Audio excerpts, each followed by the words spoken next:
Hello friend, आप सभी का स्वागत है विदित स्टडी पॉइंट यूट्यूब चैनल में।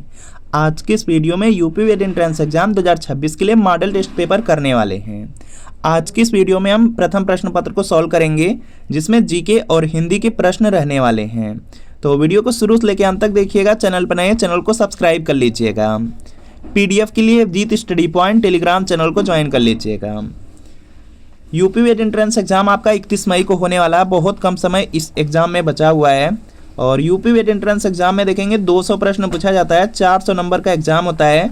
अगर आपके 250 प्लस नंबर आ जाते हैं तो बिल्कुल मनपसंद के कॉलेज मिलेंगे। सरकारी कॉलेज चाहेंगे सरकारी मिल जाएगा, प्राइवेट चाहेंगे प्राइवेट मिल जाएगा, और अपने घर के पास का या कोई अपने ज़िले का कॉलेज चाहेंगे वह भी आपको मिल जाएगा 250 प्लस नंबर पे। यूपी वेट एंट्रेंस एग्जाम की सबसे अच्छी बात है कि प्रीवियस ईयर पेपर से बहुत सारे प्रश्न रिपीट हो जाते हैं। जैसे आपका जीके का पेपर है, जीके के पेपर में देखेंगे 50 प्रश्न पूछा जाता है। 50 में देखेंगे लगभग 30 से 35 प्रश्न प्रीवियस ईयर पेपर से होते हैं। बिल्कुल इसी तरीके से हिंदी है, हिंदी में 50 प्रश्न पूछा जाता है। 50 में देखेंगे 35 से 40 प्रीवियस ईयर पेपर से। रीजनिंग में 50 प्रश्न पूछा जाता है। 35 से 40 लगभग प्रीवियस ईयर पेपर से मिल ही जाते हैं। और इसमें देखेंगे सिर्फ डिजिट बदला रहेगा, बाकी सब कुछ सेम रहेगा। और इसी तरीके से आर्ट, साइंस, कॉमर्स, एग्रीकल्चर में बहुत सारे प्रश्न प्रीवियस ईयर पेपर से होते हैं। तो आप लोग यूपी वेट एंट्रेंस एग्जाम 2026 के लिए प्रीवियस ईयर पेपर ले सकते हैं। इसमें 2011 से लेकर 25 तक का पूरे 15 साल का पेपर है। आंसर की के साथ एक्सप्लेनेशन, सॉल्यूशन, व्याख्या सब कुछ दिया गया है। सभी सब्जेक्ट भी रहेंगे, जीके, हिंदी, रीजनिंग, कला वर्ग, विज्ञान वर्ग। तो यहाँ पे आपको व्हाट्सएप नंबर दिया गया है और इसी व्हाट्सएप नंबर पर आपको लिखना है UP vet entrance previous year paper. Art या साइंस लेकर के व्हाट्सएप पे मैसेज करना है। जैसे मैसेज करेंगे रिप्लाई किया जाएगा। सिर्फ 30 रुपये की पेमेंट है। और जैसे पेमेंट करते हैं तुरंत प्रीवियस ईयर पेपर आपको सेंड कर दिए जाएंगे। चलिए क्लास को कंटिन्यू करते हैं। और आज की क्लास का आपका सबसे पहला प्रश्न है, निम्नलिखित में से कौन सा पौधे का प्रजनन अंग है? तो इसका देखिए आपको सही जवाब करना है। देखिए जो पौधा होता है, पौधे का जो प्रजनन अंग होता है वह उसका फूल होता है। तो यहाँ पर डी वाला बिल्कुल राइट आंसर है। जो भी छात्र इसमें डी को चूज किए राइट है। अगला है, अकबरपुर माटी उत्तर प्रदेश के किस जिले का मुख्यालय है? तो इसका देखिए आपको सही जवाब करना है। देखिए जो अकबरपुर माटी है उत्तर प्रदेश का, जो कानपुर देहात जिला है उसका मुख्यालय है। तो यहाँ पर आपका ऑप्शन नंबर सी वाला राइट आंसर होगा। पर यहाँ पे दिया गया प्रायद्वीप भारत की सबसे लंबी नदी कौन सी है? तो इसका देखिए आपको सही जवाब बताना है। प्रायद्वीप भारत की जो सबसे लंबी नदी है वह गोदावरी है। तो यहाँ पे डी वाला राइट आंसर होगा। अगला प्रश्न है कि बंगाल का प्रथम गवर्नर जनरल कौन था? तो यहाँ पे इसका राइट आंसर हो जाएगा लॉर्ड वारेन हेस्टिंग्स। बंगाल का जो प्रथम गवर्नर जनरल था वह लॉर्ड वारेन हेस्टिंग्स था। तो बी वाला बिल्कुल राइट आंसर है। भूकंप की तीव्रता निम्न में से किसके द्वारा मापी जाती है? भूकंप की तीव्रता दिया गया है तो यह सिस्मोग्राफ के द्वारा मापा जाता है। और यह प्रश्न पूछा गया था यूपी वेट एंट्रेंस एग्जाम में। आपको एक प्रश्न और याद रखना है कि जो भूकंप का अध्ययन होता है उसको सिस्मोलॉजी कहा जाता है, यह याद रखेंगे। भगवान महावीर स्वामी ने निम्न में से किस स्थान पर परिनिर्वाण प्राप्त किया? तो यहाँ पे इसका राइट आंसर हो जाएगा पावापुरी में। जो भगवान महावीर स्वामी थे उनको जो परिनिर्वाण मिला वह पावापुरी में मिला। तो ए वाला आपका राइट आंसर होगा। अगला प्रश्न है, संविधान सभा का संवैधानिक सलाहकार कौन था? तो यहाँ पे इसका राइट आंसर होगा सर BN राव। संवैधानिक सलाहकार दिया गया तो सर BN राव होंगे। सी वाला राइट आंसर है। चीन की किस नदी को पीली नदी के नाम से जाना जाता है? तो यहाँ पे इसका राइट आंसर हो जाएगा जो हुआंगहो नदी है उसी को पीली नदी के नाम से भी जानते हैं। तो ए वाला राइट आंसर है। ज्ञानपीठ पुरस्कार पाने वाली पहली महिला निम्न में से कौन थी? तो यहाँ पे इसका राइट आंसर होगा आशापुरा देवी को मिला था। ज्ञानपीठ जो पुरस्कार है उसको पाने वाली जो पहली यहाँ पे महिला है वह आशापुरा देवी हैं। तो डी वाला राइट आंसर है। अगला है, स्वराज पार्टी की स्थापना किसने की थी?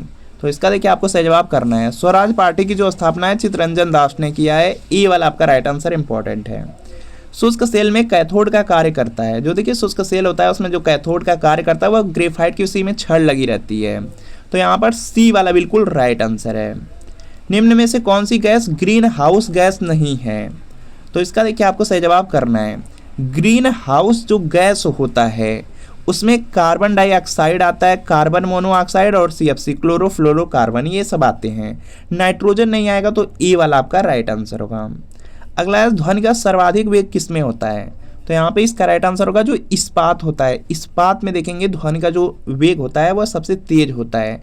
ए वाला राइट आंसर है। चीनी यात्री जो फायान था किसके शासनकाल में भारत आया? तो यहाँ पे इसका राइट आंसर हो जाएगा चंद्रगुप्त द्वितीय के। ऑप्शन नंबर यहाँ पे जो सी वाला दिया गया, सी वाला बिल्कुल राइट आंसर है।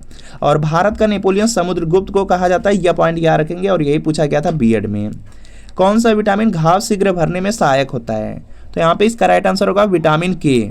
जो विटामिन के होता है वह घाव को भरने में सहायता करता है, तो डी वाला राइट आंसर है। अगला प्रश्न है कि जलप्रपात यहाँ पर है जोग किस राज्य में अवस्थित है? देखिए जो जोग जल प्रपात है वह है आपका कर्नाटक में। सी वाला बिल्कुल यहाँ पे राइट आंसर होगा, कर्नाटक में है। पूर्वी और पश्चिमी घाट निम्नलिखित में से किस स्थान पर मिलते हैं? तो यहाँ पे इसका राइट आंसर होगा जो नीलगिरी की पहाड़ी है उसी पर जो पूर्वी और पश्चिमी घाट है वह आपस में मिल जाते हैं, तो यहाँ पर डी वाला बिल्कुल राइट आंसर है। टाइटन निम्नलिखित में से किस ग्रह से संबंधित है? तो यहाँ पे इसका राइट आंसर होगा शनि से हो जाएगा, ऑप्शन नंबर ए वाला राइट आंसर है। पंचायती राज का सबसे छोटा अंग निम्न में से कौन सा है? तो यहाँ पे इसका राइट आंसर होगा ग्राम पंचायत हो जाएगा। जो पंचायती राज होता है उसमें जो सबसे छोटा होता है वह ग्राम पंचायत होता है, तो डी वाला राइट आंसर है। भारत का सबसे लंबा यात्री रेलमार्ग किन दो नगरों को जोड़ता है? तो यहाँ पे इसका राइट आंसर होगा डिब्रूगढ़ को कन्याकुमारी से, ऑप्शन नंबर ए वाला राइट आंसर है। अगला है WWW का फुल फॉर्म पूछा जा रहा है, तो यहाँ पे इसका राइट आंसर होगा वर्ल्ड वाइड वेब, और यही प्रश्न पूछा गया था आपके बीएड एंट्रेंस एग्जाम में, इंपॉर्टेंट है, याद रख लीजिएगा। सी वाला बिल्कुल राइट आंसर है। अगला प्रश्न है कि निम्नलिखित में से कौन सा स्थल सिंधु घाटी सभ्यता से संबंधित है? तो यहाँ पे इसका राइट आंसर होगा, देखिए जो सिंधु घाटी सभ्यता थी उससे संबंधित धौलावीरा, कालीबंगा, लोथल, ये सब के सब स्थल हैं, तो यहाँ पे डी वाला बिल्कुल राइट आंसर होगा। अगला है भारत में स्थानीय स्वशासन का जनक किसे माना जाता है? और यह भी प्रश्न पूछा गया था बीएड में, और यहाँ पे इसका राइट आंसर होगा लॉर्ड रिपन। भारत में जो स्थानीय स्वशासन है उसका जो जनक है लॉर्ड रिपन को माना जाता है, बी वाला राइट आंसर होगा, इंपॉर्टेंट है, याद रखेंगे। भारत आने वाले प्रथम यूरोपीय कौन थे? तो यहाँ पे इसका राइट आंसर होगा पुर्तगाली थे, सबसे पहले पुर्तगाली आए थे, तो यहाँ पे डी वाला राइट आंसर है। भारतीय राष्ट्रीय कांग्रेस की स्थापना निम्न में से किसने की थी? तो यहाँ पे इसका राइट आंसर हो जाएगा एओ ह्यूम ने। भारतीय जो राष्ट्रीय कांग्रेस है उसकी स्थापना एओ ह्यूम ने 1885 में मुंबई में किया था, तो यहाँ पर आपका ऑप्शन नंबर बी वाला राइट आंसर है। भारतीय राष्ट्रीय कांग्रेस के जो प्रथम अधिवेशन की अध्यक्षता जिन्होंने किया था या जो अध्यक्ष थे वह व्योमेश चंद्र बनर्जी थे, WC बनर्जी, यह पॉइंट याद रख लेंगे। निम्नलिखित में से किस देश को उगते हुए सूरज की भूमि कहा जाता है? यह भी प्रश्न पूछा गया था बीएड एंट्रेंस एग्जाम में, 2 बार पूछा गया है, और यहाँ पे जापान इसका राइट आंसर है। उगते हुए सूरज की भूमि जापान देश को कहा जाता है। निम्नलिखित में से कौन सी रबी की फसल नहीं है? तो यहाँ पे इसका आपको सही जवाब करना है। गेहूं के साथ जो भी फसलें होती है सब की सब रबी की फसल है, तो गेहूं तो आपका रबी की फसल होगा ही, उसी के साथ सरसों चन्ना भी होता है, तो यह भी रबी की फसल है, तो यहाँ पे डी वाला राइट आंसर होगा। चावल रबी की फसल नहीं है बल्कि खरीफ की फसल है। सबसे बड़ा महासागर कौन सा है? बहुत आसान क्वेश्चन है और बीएड में पूछा गया था। यहाँ पे इसका राइट आंसर हो जाएगा प्रशांत महासागर। सबसे बड़ा जो महासागर है वो प्रशांत महासागर है, ए वाला राइट आंसर है। विश्व का सबसे अधिक जनसंख्या वाला शहर है, तो यहाँ पे इसका राइट आंसर होगा संघाई हो जाएगा। संघाई में सबसे ज़्यादा यहाँ पे जनसंख्या रहती है, तो बी वाला राइट आंसर है। लोकसभा के लिए निर्वाचित किए जाने वाले संसद सदस्यों की अधिकतम संख्या कितनी है? तो यहाँ पे इसका जो राइट आंसर है यह देखेंगे हो जाएगा 550 हो सकती है। लोकसभा के लिए निर्वाचित किए जाने वाले जो संसद सदस्य की संख्या अधिकतम 550 हो सकती है, सी वाला राइट आंसर है। राज्यसभा के लिए अगर आपसे पूछ लिया जाता है तो 250 होगा, यह पॉइंट याद रखेंगे। 250 में भी 12 मनोनीत किए जाते हैं, यह भी आप पॉइंट याद रखेंगे। और लोकसभा के जो सदस्य रहते हैं उनका कार्यकाल 5 वर्ष के लिए होता है, और जो राज्यसभा के सदस्य होते हैं उनका कार्यकाल 6 वर्ष के लिए होता है, और हर 2 वर्ष पे 1/3 जो उसमें सदस्य होते हैं वह आपके हट जाते हैं, यह पॉइंट याद रख लेंगे। अगला प्रश्न आपके सामने है कि निम्नलिखित में से सिख धर्म के संस्थापक कौन थे? तो इसका देखिए आपको सही जवाब बताना है। सिख धर्म के संस्थापक गुरु नानक देव थे, तो ए वाला आपका राइट आंसर होगा। अगला है अल्लाह रखा निम्नलिखित वाद्य यंत्रों में से किसके वादन के लिए प्रख्यात थे? तो यहाँ पे इसका राइट आंसर होगा तबला, ऑप्शन नंबर बी वाला राइट आंसर है। बीएड में पूछा गया था कि हरिप्रसाद चौरसिया का संबंध किससे है? तो बांसुरी से, यह पॉइंट याद रख लेंगे। पौधों की पत्तियों का हरा रंग किसके कारण होता है? तो यहाँ पे इसका राइट आंसर हो जाएगा क्लोरोफिल के कारण होता है, सब लोग जानते हैं। तो यहाँ पे क्या है, बी वाला राइट आंसर होगा। क्लोरोफिल की उपस्थिति के कारण जो पौधे की पत्तियाँ होती हैं उसका हरा रंग रहता है, तो बी वाला राइट आंसर है। विश्व शिक्षक दिवस कब मनाया जाता है? तो यहाँ पे इसका राइट आंसर हो जाएगा 5 अक्टूबर को। एक पॉइंट याद रखेंगे, विश्व शिक्षक दिवस पूछा जाएगा 5 अक्टूबर लगाएंगे। राष्ट्रीय शिक्षक दिवस या आपसे डायरेक्ट पूछ दिया जाए शिक्षक दिवस तो 5 सितंबर, यह पॉइंट याद रखेंगे। बाकी आपको याद रखना है 14 सितंबर को हिंदी दिवस मनाया जाता है। राष्ट्रीय हिंदी दिवस जो है वह आपका 14 सितंबर को मनाया जाता है, यह पॉइंट याद रखेंगे। और एक प्रश्न बीएड में बहुत बार पूछा गया है, उसको कमेंट आपको करना है कि जो विश्व हिंदी दिवस है कब मनाया जाता है। बहुत सारे छात्र हैं जो गलती कर देते हैं, तो आप लोग कमेंट जरूर कीजिएगा जिससे आप लोगों को याद रहे परमानेंटली। तो कमेंट कर दीजिएगा कि विश्व हिंदी दिवस कब मनाया जाता है। अनचाही ईमेल निम्नलिखित में से किसे कहा जाता है? तो यहाँ पे इसका राइट आंसर हो जाएगा जो स्पैम होता है, स्पैम को ही अनचाहा ईमेल कहा जाता है। ए वाला आपका राइट आंसर है। मानवाधिकार मानव के लिए क्यों आवश्यक है? तो यहाँ पे इसका राइट आंसर हो जाएगा स्वतंत्रता, समानता और जो प्रतिष्ठा है, प्रतिष्ठा होती है, उसके लिए जो मानव के अधिकार हैं वह बहुत आवश्यक होते हैं। तो ए वाला राइट आंसर है। वस्तु एवं सेवा कर कब लागू हुआ? और यह भी प्रश्न पूछा गया था आपके बीएड एंट्रेंस एग्जाम में। देखिए जो आपका जीएसटी है, गुड्स एंड सर्विसेज टैक्स, इसका फुल फॉर्म होता है, यह भी पूछा जा सकता है। और यह भारत में आपकी लागू हुई थी 1 जुलाई 2017 को। ऑप्शन नंबर जो ए वाला दिया गया है, ए वाला राइट आंसर है। टेलीग्राफ का आविष्कार किसने किया था? तो यहाँ पे इसका जो राइट आंसर है यह देखेंगे हो जाएगा यहाँ से सैमुअल एफ.बी. मोर्स और व्हीटस्टोन ने किया था। ऑप्शन नंबर ए वाला आपका बिल्कुल राइट आंसर है।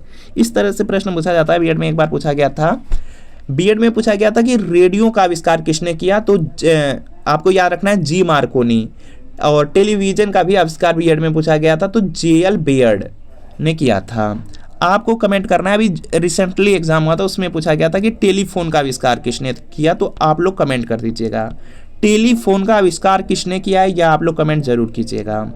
अगला है यहाँ पे हिंदी के प्रश्न है, आपका भविष्य उज्जवल हो अर्थ की दृष्टि से वाक्य भेद बताइए। तो यहाँ पे इसका जो राइट आंसर है यह देखेंगे हो जाएगा यहाँ से, इसमें इच्छावाचक है, इच्छा जताई जा रही है तो इच्छावाचक होगा कि आपका भविष्य उज्जवल हो। अर्थ की दृष्टि से देखेंगे तो इच्छावाचक वाक्य हो जाएगा, तो सी वाला बिल्कुल राइट आंसर है।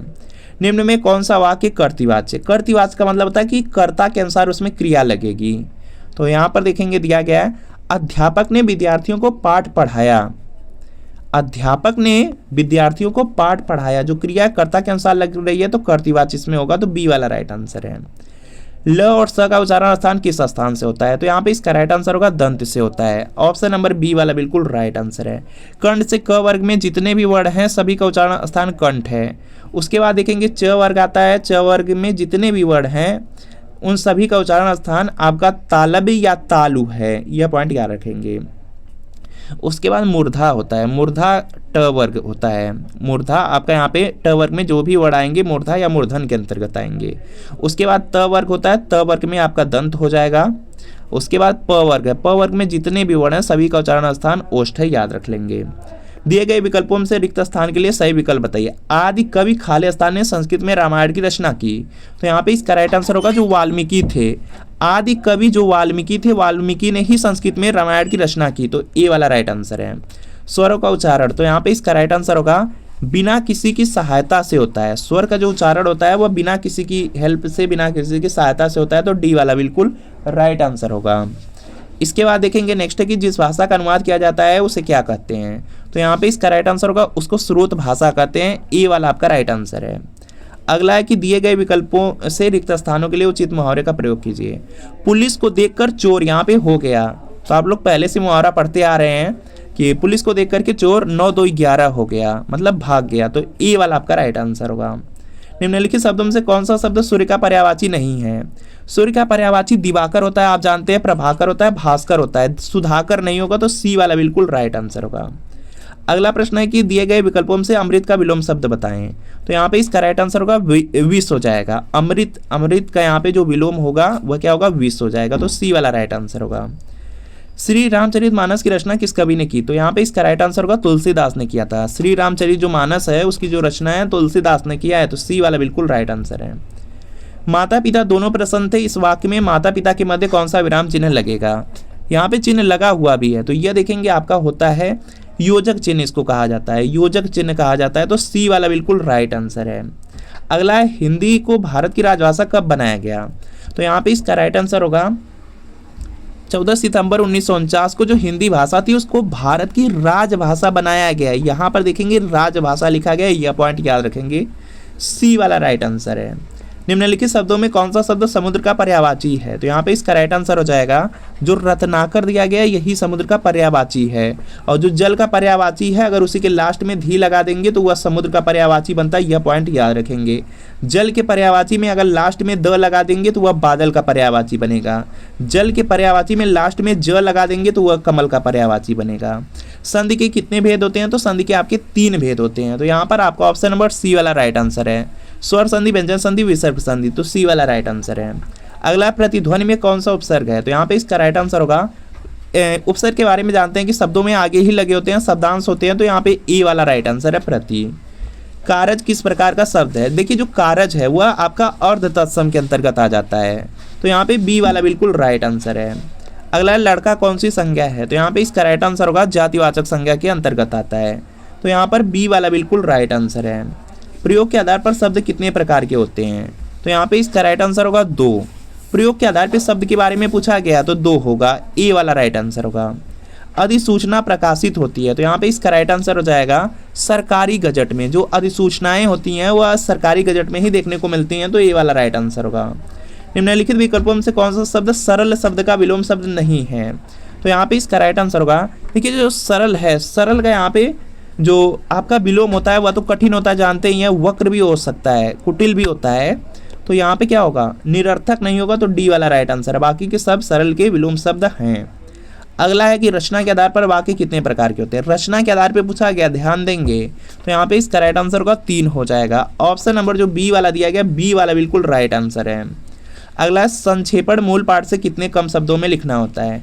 जो आप लोग संक्षेपण लिखते हैं, जिसको सारांश भी एक तरह से बोल सकते हैं, वह देखेंगे आपका यहाँ पे लिखा जाता है 1/3 में, 1/3 भाग में लिखा जाता है, तो यहाँ पर बी वाला बिल्कुल राइट आंसर है। अगला देखेंगे जो शब्द पूर्वापर संबंध से किसी भी संज्ञा के बदले आता है उसको क्या कहते हैं? तो यहाँ पे इसका राइट आंसर होगा, उसको बोलेंगे सर्वनाम। जो यहाँ पर संज्ञा के स्थान पर आते हैं शब्द उसी को तो सर्वनाम कहा जाता है, तो यहाँ पे क्या है? ए वाला राइट आंसर है। श्रृंगार रस का अस्थायी भाव क्या है? देखिए जो रस और अस्थायी भाव है एग्जाम में करके जरूर जाइए, 2 नंबर बिल्कुल फिक्स है, और यहाँ पे इसका राइट आंसर होगा रति। श्रृंगार रस का जो अस्थायी भाव है वह रति है। ऑप्शन नंबर ए वाला बिल्कुल राइट आंसर है। किस वाक्य में संबंध बोधक अव्यय का प्रयोग हुआ है? तो यहाँ पे इसका राइट आंसर होगा मैं काम के पीछे आया था, इसमें संबंध बोधक है, तो डी वाला राइट आंसर है। माता पिता द्वारा पुत्र को लिखे गए पत्र में माता पिता द्वारा क्या अभिवादन किया जाना चाहिए? तो यहाँ पे इसका राइट आंसर हो जाएगा, उसमें शुभाशीर्वाद लिखा जाता है, तो यहाँ पर आपका ऑप्शन नंबर ए वाला राइट आंसर है। शुद्ध वाक्य बताना है, 4 वाक्य चारों पढ़ लेंगे, आंसर कर देंगे। तो यहाँ पर हो जाएगा कि अरब के 10 यात्री भारत आए, जो सी वाला दिया गया, सी वाला शुद्ध है, बाकी के सब गलत हैं। निम्नलिखित शब्दों में से कौन सा शब्द पुल्लिंग है? तो यहाँ पे इसका राइट आंसर होगा, इसमें जो संकल्प शब्द दिया गया है, जैसे यहाँ पे आप बोलते हैं संकल्प लिया गया, तो यह क्या पुल्लिंग शब्द है, तो यहाँ पे ए वाला राइट आंसर होगा। निम्नलिखित में से किस शब्द में स्वर व्यंजन संबंधी अशुद्धि नहीं है? तो यहाँ पे इसका राइट आंसर होगा स्वर और यहाँ पे व्यंजन संबंधी अशुद्धि नहीं है, तो ऊर्जस्वी जो लिखा गया है यही आपका यहाँ पे क्या है, इसमें कोई अशुद्धि नहीं है, तो सी वाला राइट आंसर है। रूप के अनुसार क्रिया विशेषण कितने प्रकार के होते हैं? रूप के अनुसार पूछा जा रहा है तो यहाँ पे आपका होगा 3। रूप के अनुसार पूछा जा रहा है तो 3 यहाँ पर होगा, तो सी वाला राइट आंसर होगा। इसके बाद देखेंगे नेक्स्ट प्रश्न आपका दिया गया, अर्थ के अनुसार क्रिया विशेषण कितने प्रकार के होते हैं? अर्थ के अनुसार देखेंगे तो 4 हो जाएगा, यहाँ पर देख लेंगे, पॉइंट याद रखेंगे। रूप के अनुसार पूछा जाएगा 3, और अगर अर्थ के अकॉर्डिंग पूछ दिया गया तो 4 हो जाएगा। अगला है अंश और अंश शब्द युग्म का सही अर्थ बताइए? तो यहाँ पे इसका राइट आंसर होगा, इसमें हो जाएगा जो पहला अंश दिया गया इसका मतलब होता है हिस्सा, जो दूसरा अंश इसका मतलब है कंधा, तो बी वाला राइट आंसर है। गोदान का लेखक कौन है? तो यहाँ पे इसका राइट आंसर होगा, गोदान के जो लेखक हैं मुंशी प्रेमचंद हैं, ऑप्शन नंबर ए वाला राइट आंसर है। बुंदेली का क्षेत्र है, तो यहाँ पे इसका राइट आंसर हो जाएगा झांसी हो गया, जालौन हो गया, दतिया, ये सब बुंदेली में आ जाते हैं, तो यहाँ पर बी वाला बिल्कुल राइट आंसर है। निम्न में कौन सा संकेतवाचक वाक्य है? तो यहाँ पे इसका राइट आंसर होगा कि यदि वर्षा अच्छी हुई तो फसल भी अच्छा होगी, तो यहाँ पे क्या है, संकेत आपको मिल रहा है, तो ए वाला आपका राइट आंसर होगा। अगला है हिंदी का प्रथम समाचार पत्र 1826 ईस्वी में कहाँ से प्रकाशित हुआ था? हिंदी का जो पहला समाचार पत्र था वह प्रकाशित हुआ था कलकत्ता से। कलकत्ता दिया गया सी वाले में, तो सी वाला राइट आंसर है। तो फ्रेंड आपको बताना है कि आज की क्लास से कितने प्रश्न बिल्कुल सही हुए हैं, या कमेंट आप जरूर कीजिए।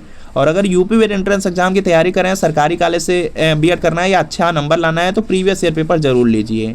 2011 से लेकर 25 तक का 15 साल का पेपर आंसर की के साथ एक्सप्लेनेशन, सॉल्यूशन, व्याख्या के साथ मिल रहा है। सभी सब्जेक्ट भी हैं, जीके, हिंदी, रीजनिंग, कला वर्ग, विज्ञान वर्ग। तो यहाँ पे व्हाट्सएप नंबर दिया गया है, इसी व्हाट्सएप नंबर पर लिखना है UP vet entrance previous year paper. Art या साइंस लिख करके व्हाट्सएप पे मैसेज करिए। जैसे मैसेज करेंगे रिप्लाई किया जाएगा। 30 रुपये की पेमेंट है। जैसे पेमेंट करेंगे तुरंत प्रीवियस ईयर पेपर सेंड कर दिया जाएगा।